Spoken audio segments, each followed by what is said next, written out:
இன்றைக்கி நம்ம இந்த வீடியோவில் என்ன பார்க்க போகிறோம் அப்படின்னா, முகவுரையை பற்றி பார்க்க போகிறோம்.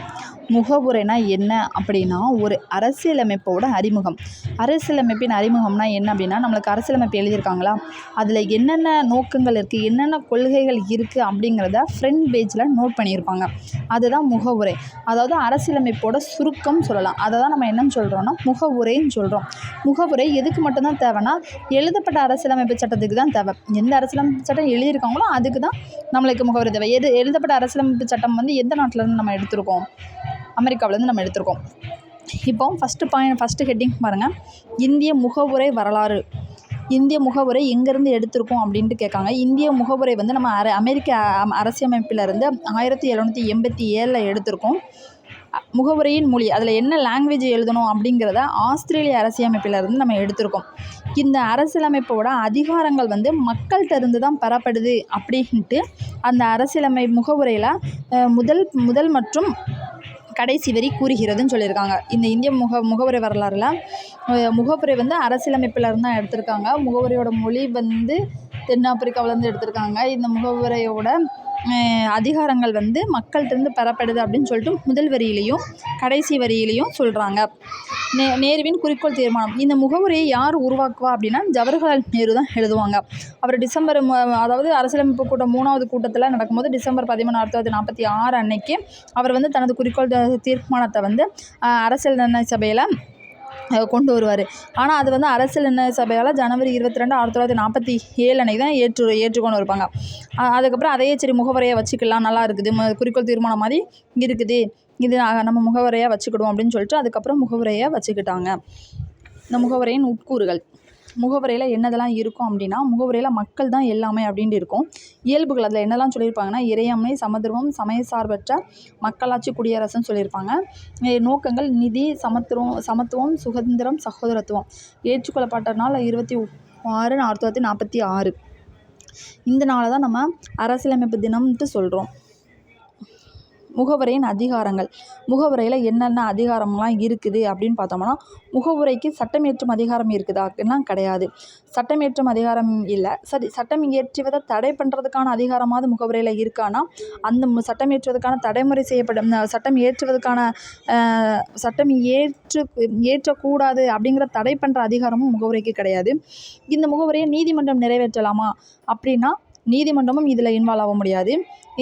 இந்த முகவுரையில் ஏதாவது நிதி புலனார் ஆய்வுனா மத்திய அரசு இப்போ ஏதாவது இதில் ஒரு சட்டம் கொண்டு வராங்க, ஏதாவது ஒரு சேஞ்ச் கொண்டு வராங்க, மத்திய அரசு ஏதாவது சேஞ்சு கொண்டு வராங்க, அதை வந்து இந்திய உயர் நீதிமன்றம் இல்லைன்னா உச்ச நீதிமன்றம் வந்து ஆய்வுக்கு உட்படுத்த முடியுமானா முகவுரையை உட்படுத்த முடியாது.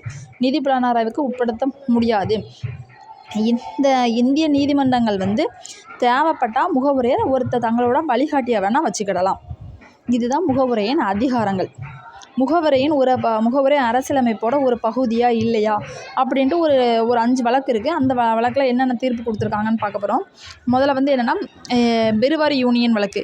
பெருவாரியன் யூனியன் வழக்கு வந்து 1960. அது வந்து அரசியலமைப்பின் ஒரு பகுதி அல்ல அப்படின்ட்டு தீர்ப்பு வழங்கியிருப்பாங்க. இது வந்து நீதிமன்றத்தால் நடைமுறைப்படுத்த முடியாதுன்னு தீர்ப்பு வழங்கியிருப்பாங்க. ஆனால் இது வந்து ஏன் முகவுரை இன்வால்வ் பண்ணியிருக்காங்கன்னு இல்லை. இது வந்து பெருவாரி யூனியன் வழக்குனா, பங்களாதேஷில் பெருவாரின்ட்டு ஒரு ஏரியா இருக்கும். அந்த ஏரியா வந்து முஸ்லீம் அதிகமாக இருப்பாங்க. நம்ம சைட்லேயே லாஸ்ட்டில் பங்களாதேஷ் பக்கத்தில் இந்த கொல்கத்தா சைடில் வங்காளத்துக்கிட்ட நம்மளுக்கும் நிறைய முஸ்லீம் இருப்பாங்க.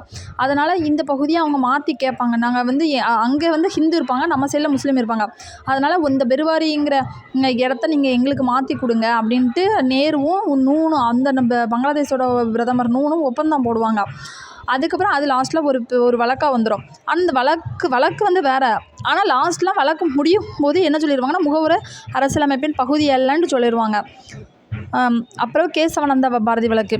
கேசவானந்த பாரதி வந்து யாருக்கு இருக்குன்னா, கேரளாவுக்கும் கேசவானந்த பாரதிக்கும் 1973. இதில் வந்து என்ன சொல்லுவாங்கன்னா, முகவரை அரசியலமைப்பின் ஒரு பகுதி, அடிப்படை கட்டமைப்பு, அதாவது அதில் இருக்கக்கூடிய அடிப்படை கட்டமைப்பை மாற்றாமல் முகவரையை நம்ம திருத்திக்கலாம். அப்படின்ட்டு இதை சொல்லிடுவாங்க.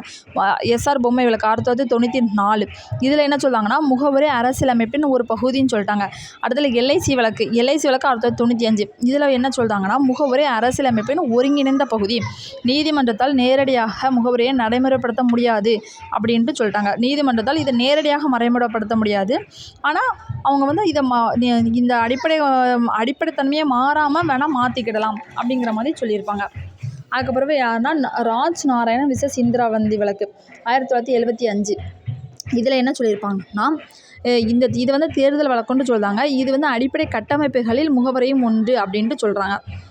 ஓகேவா. அடுத்தால வந்து என்னென்னா முகவரியில் உள்ள முக்கிய வாசகங்கள் பார்க்கும்போது முதல்ல வந்து பிரெஞ்சு புரட்சியில் இது வந்து என்னென்னா ஒவ்வொரு முகவரியில் வேடை வந்து சேர்த்துருப்பாங்க. பிரெஞ்சு புரட்சி 1989 இருக்கும்போது பிரெஞ்சிலேருந்து என்ன வேடெல்லாம் இந்த முகவரியில் சேர்த்துருக்காங்கன்னா சுதந்திரம், சமத்துவம், சகோதரத்துவங்கிற வேடை சேர்த்துருக்காங்க.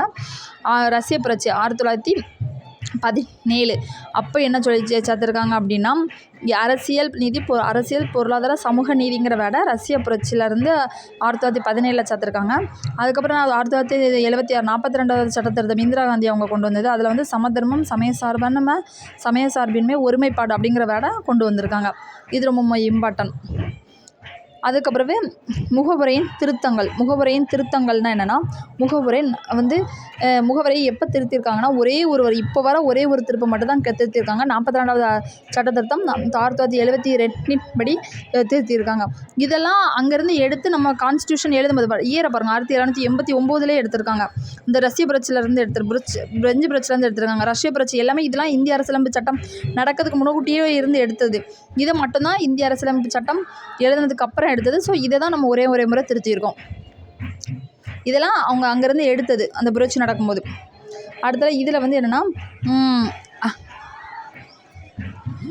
அதுக்கு அடுத்தது என்னென்னா ஃபஸ்ட்டு வந்து அதாவது இந்த 1976 42வது சட்டத்திருத்தத்துக்கு முன்னாடி நம்ம முகவரை எப்படி ஸ்டார்ட் ஆகும் அப்படின்னா இதில் இருப்பாங்க இந்திய மக்களாகிய நாம் இந்தியாவை இறையாண்மை மிக்க மக்களாட்சி குடியரசாக உருவாக்குவோம்ட்டு இருக்கோம்.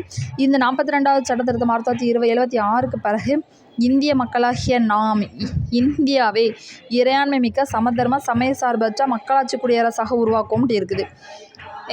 இந்த நாட்டோட ஒற்றுமை அப்படிங்கிற ஒரு வேர்டு அதில் வந்து எதை குறிக்கணும் ஒற்றுமை மற்றும் ஒருமைப்பாடை குறிக்குது அப்படின்னு சொல்லியிருக்காங்க. முகவரியை பற்றி அரசியல் தலைவர்கள் என்னெல்லாம் சொல்லுதாங்கன்னு பாருங்கள். வழக்குகளின் சொர்க்கம் அப்படின்னா யாருன்னா ஏபி டைசி. வழக்கறிஞர்களின் சொர்க்கம் அப்படின்னா யாருன்னா ஐவர் ஜென்னிங். இதில் பாருங்கள் இந்திய அரசியலமைப்பின் திறவுகோல்னால் என்னது கீ நோட்ஸ். இல்லைனா முக்கிய குறிப்பு. கீ நோட்ஸ்லாம் எந்த பெண்ணை வச்சு எழுதுவோம் பார்க்கர் பெண் வச்சு எழுதுவோமா. ஸோ அதில்னா எர்னஸ்ட் பார்க்கர் அப்படின்னு நான் வச்சுக்கிடுங்க. அரசியலமைப்பின் அடையாள அட்டைனா என்னதுன்னா அடையாள அட்டைன்னு யார் சொல்லியிருப்பானா பால்கி வேலை பால் வாங்கிறதுக்கு அட்டை வேணும்னு நான் வச்சுக்கிடுங்க. இறையாண்மையுடைய மக்களாட்சி குடியரசின் ஜாதகம் அப்படின்னு சொன்ன ஜாதகம் KM முன்ஷி வந்து ஜாதகத்தை எடுத்துகிட்டு மஞ்சப்பை எடுத்துகிட்டு போகிறாருன்னு வச்சுருக்கேன். முன்ஷினா மஞ்சப்பைன்னு எடுத்து வச்சுருக்கேன். இல்லைன்னா ஜாதகம் முன்னாடி நம்மளுக்கு என்ன நடக்கும் அப்படிங்கிறத கண்டுபிடிக்கிறதுக்காக ஜாதகம் வேணும்ல, அதனால் முன்ஷின்னு நான் வச்சுக்கிடுங்க.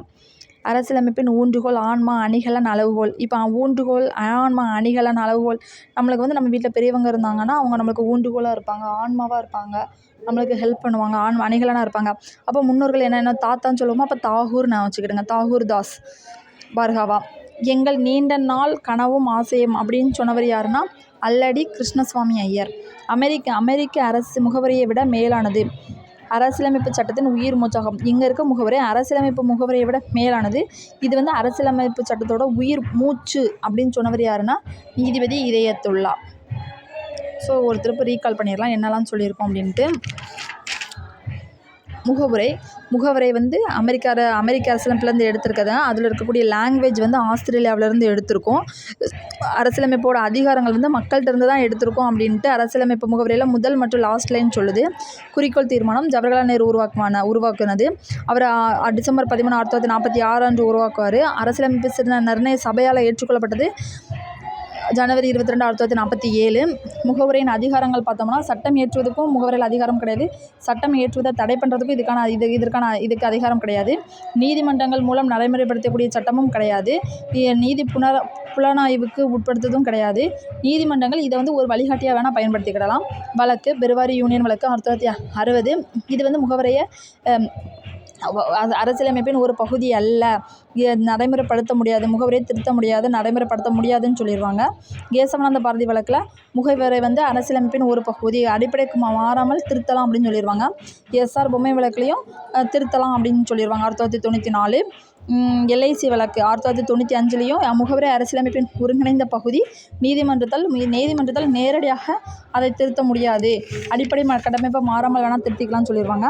ராஜ் நாராயணன் வழக்கு இந்திரா காந்தி வழக்கு 1975 தேர்தல் வழக்கு என அழைக்கப்படுகிறது. இது அடிப்படை கட்டமைப்புகளில் ஒன்று அப்படின்னு சொல்லிடுவாங்க. அதுக்கு பிறகு முகவரியில் உள்ள முக்கிய வாசகங்கள்லாம் எங்கேருந்து எடுத்திருக்காங்கன்னு பாருங்கள். முதல்ல சுதந்திரம், சமத்துவம், சகோதரத்துவம் இந்த வேர்டு பிரெஞ்சு புரட்சியிலேருந்து எடுத்திருக்காங்க 1789. ரஷ்ய புரட்சி 1917 இதில் அரசியல் சமூக பொருளாதார நீதி எடுத்திருக்காங்க. 42வது சட்டத்திருத்தம் 1976 சமதர்ம சமயசார்பின்மை ஒருமைப்பாடு எடுத்திருக்காங்க. இதுவரை அரசியலமைப்பை ஒரே முறை மட்டும்தான் திருத்தியிருக்காங்க. அதுவும் 42வது சட்ட திருத்தத்தில் 1976 திருத்தியிருக்காங்க. திருத்தத்துக்கு முன்னக்கூட்டி நம்மளோட முகவுரையோட ஃபஸ்ட்டு ஸ்டார்டிங் எப்படி இருக்கும் அப்படின்னா, இந்திய மக்களாகிய நாம் இந்தியாவை இறையாண்மை மிக்க மக்களாட்சி குடியரசாக உருவாக்குவோம் இருக்கும். அதுக்கப்புறம் இப்போ திருத்தினதுக்கப்புறம் இந்திய மக்களாகிய நாம் இந்தியாவை இறையாண்மை மிக்க சமதர்ம சமய சார்பற்ற மக்களாட்சி குடியரசாக உருவாக்குவோம் இருக்குது. ஒருமை என்ற சொற்றோட ஒற்றுமை மற்றும் ஒருமைப்பாடை குறிக்குது. முகவரியை பற்றி அரசியல் தலைவர்கள் என்னெல்லாம் சொன்னாங்கன்னு இருக்குது. வழக்குகளின் சொர்க்கம் அப்படின்ட்டு ஏவி டைசிங்கவர் சொல்லியிருப்பார். வழக்கறிஞர்களின் சொர்க்கம் ஐவர் ஜென்னிங் என்பவர் சொல்லியிருப்பார். இந்திய அரசியலமைப்பின் திறவுகோல் எர்னஸ்ட் பர்கர் சொல்லியிருப்பார். அரசியலமைப்பின் அடையாள அட்டைன்ட்டு பால்கிவாலா சொல்லியிருப்பார். இறையாண்மையுடைய மக்களின் குடியரசின் ஜாதகம் முன்சின்னு சொல்லியிருப்பார். அரசியலமைப்பின் ஊன்றுகோல் ஆன்மா அணிகலன் அளவுகோல்ன்ட்டு யார் சொல்லியிருப்பாருன்னா தாகூர்தாஸ் பார்கவா சொல்லியிருப்பார். எங்கள் நீண்ட நாள் கனவும் ஆசையம்ட்டு அல்லாடி கிருஷ்ணசுவாமி ஐயர் சொல்லியிருப்பார். அமெரிக்க முகவரை விட மேலானது அரசியலமைப்பு எங்களுக்கு உயிர் மூச்சு அப்படின்ட்டு நீதிபதி இதயத்துல்லா சொல்லியிருப்பார்.